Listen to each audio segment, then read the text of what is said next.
Assalamualaikum warahmatullahi wabarakatuh. Perkenalkan, kami dari kelompok 8 akan menjabarkan materi mengenai teknologi blockchain.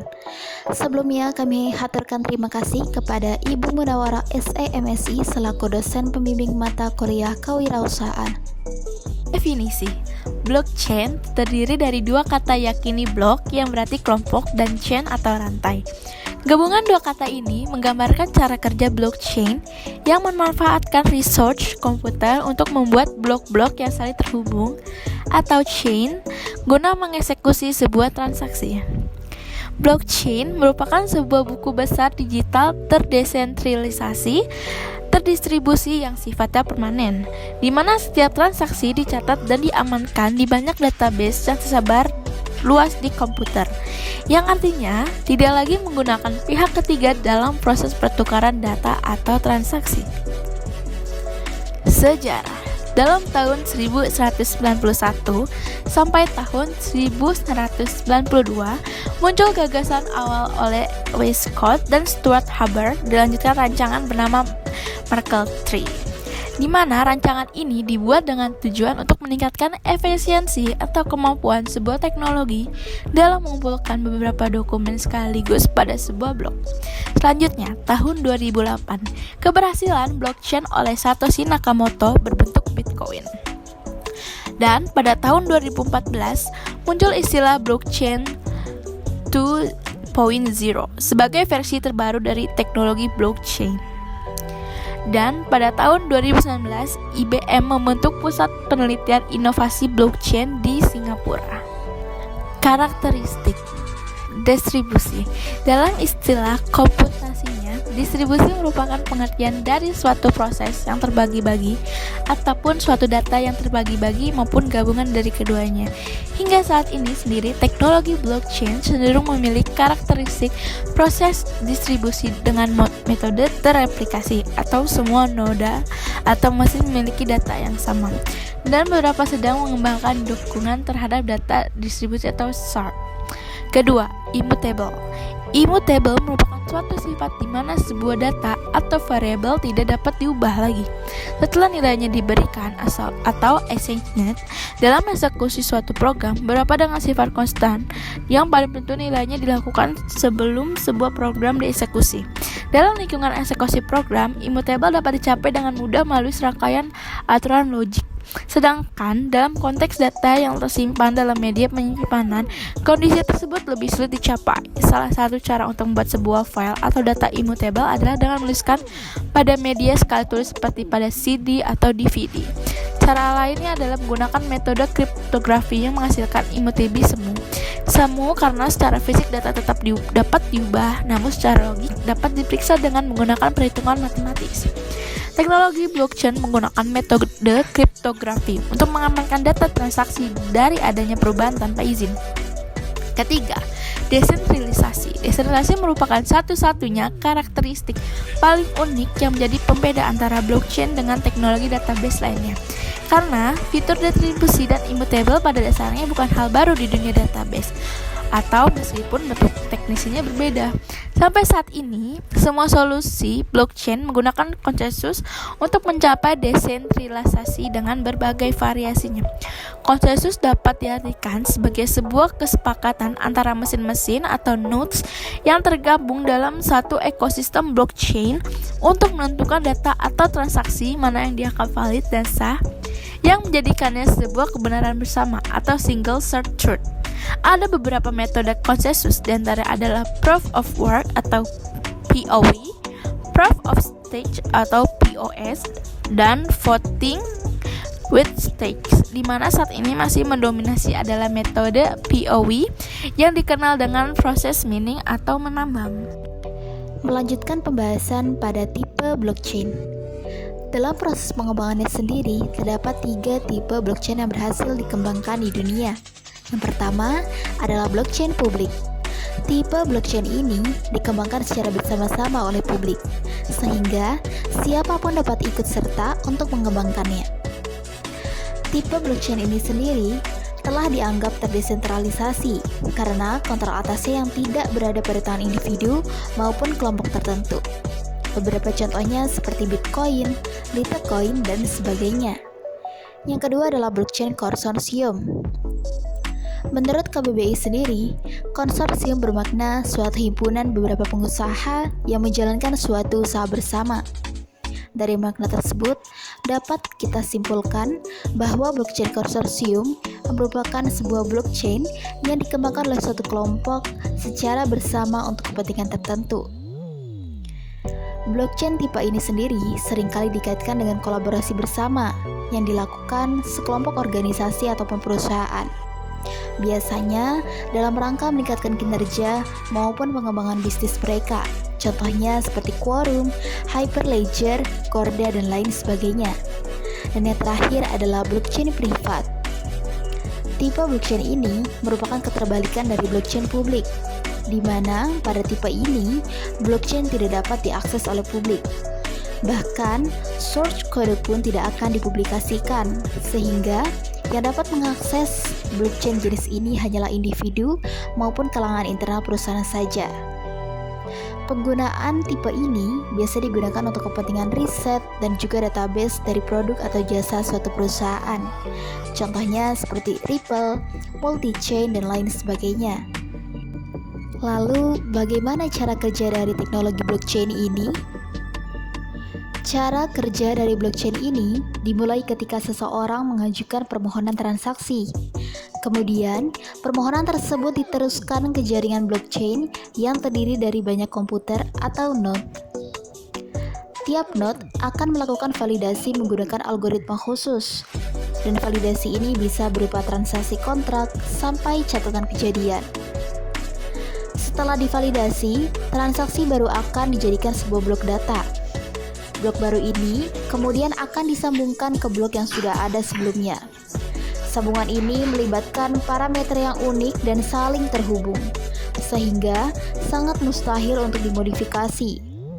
Baru setelah itu, transaksi dinyatakan komplit atau sukses. Kemudian saya akan menjelaskan kelebihan dan kekurangan blockchain. Yang pertama, kelebihan blockchain.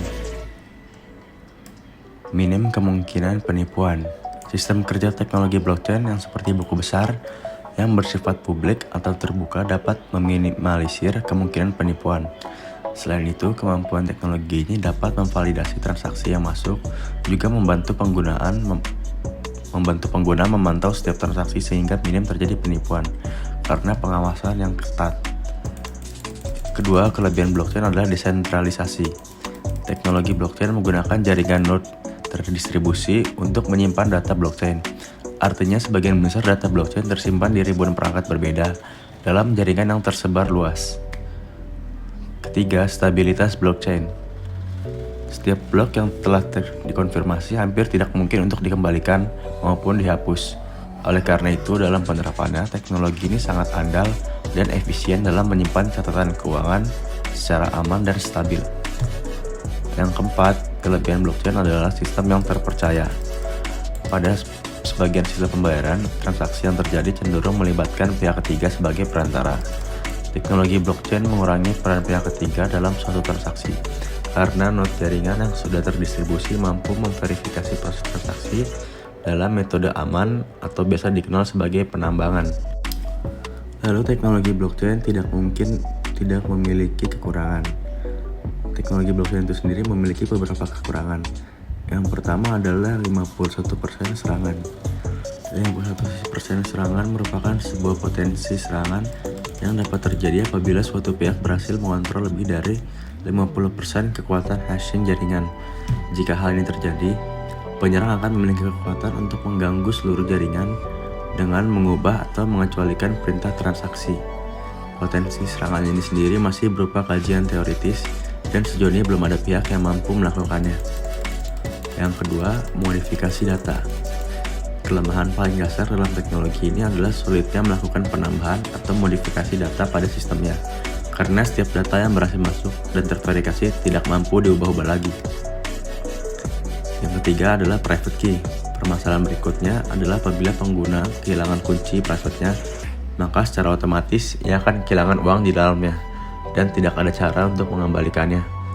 karena sistem kepemilikan data menggunakan kriptografi yang harus dirahasiakan secara pribadi. Yang keempat, kekurangan blockchain adalah penyimpanan. Apabila buku besar blockchain semakin tumbuh besar dan melebihi ukuran hard drive, maka jaringan berisiko kehilangan node-nya karena ukuran yang terlalu besar dan berat untuk pihak mengunduh dan menyimpannya. Pemanfaatan teknologi blockchain di era digital. Pada era digital, pemanfaatan teknologi blockchain dapat dimaksimalkan pada beberapa sektor. Di antaranya adalah sektor keuangan. Teknologi blockchain dapat membantu bank dalam melakukan pembayaran lebih cepat, murah, dan lebih transparan. Yang kedua, media. Blockchain mampu menjamin perlindungan kekayaan intelektual untuk produk kreatif digital seperti musik dan gambar. Yang ketiga, pemungutan suara elektronik. Penciptaan sistem berbasis blockchain membantu lingkungan dalam memperoleh keputusan voting yang lebih adil dan lebih transparan. Yang keempat, travel. Blockchain membantu agen perjalanan dalam melacak pembayaran di beberapa negara dan mata uang. Yang kelima, kesehatan. Teknologi blockchain dapat digunakan untuk menyimpan catatan kesehatan serta riwayat kontrol pasien. Yang terakhir adalah sektor publik. Teknologi blockchain membantu meringankan kegiatan pemerintah seperti pengadaan paspor, pengumpulan pajak, pendaftaran dokumen kelahiran, dan sekaligus menjamin integritas seluruh catatan dan jasa pemerintah. Berikut gambaran implementasi dari teknologi blockchain, yakni cryptocurrency. Cryptocurrency ini adalah mata uang digital yang nggak punya bentuk fisik, yang letaknya ada di dalam internet. Jadi misalkan nih, kalau kita punya uang tunai, kita simpan di bank. Kalau kita punya uang digital, kita simpan di e-wallet. Nah, kalau si kripto ini, kita simpan di dalam internet dalam jaringan blockchain. Cryptocurrency ini ada banyak jenisnya. Jumlahnya ada ratusan lah ya.